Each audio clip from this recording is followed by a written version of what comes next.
सोलापूर जिल्ह्यात साखर घोटाळा झालेला आहे। बार्शीचे माजी आमदार राजेंद्र राऊतांनी या संदर्भात ईडीकडे तक्रार केली आहे। 3 साखर कारखान्यांचा 100 कोटींचा साखर घोटाळा असल्याचा देखील आरोप त्यांनी केलाय।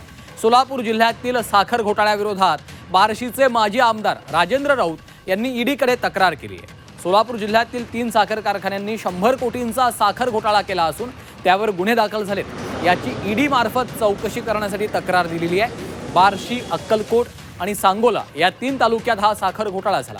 साखर तारण ठेवून कर्ज घेतलं, मात्र साखरही गायब आणि कर्जही गायब अशी स्थिती आहे। त्यानंतर कारवाई झाली नाही तर मी हायकोर्टामध्ये दाद मागणार असल्याचं राजेंद्र राऊत यांनी म्हटलं आहे।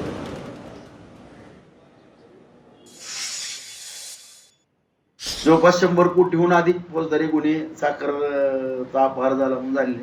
त्या अनुषंगाने मी गेल्या आठवड्यामध्येच ईडीला पत्र व्यवहार केलेला आहे। सगळे पुरावे निश्चित दिलेला आहे, सगळे बंच त्याची चौकशी व्हावी म्हणून। त्याच्यामध्ये सुद्धा आणखीन मी सोमवारीच पत्र परत पाठवणार आहे।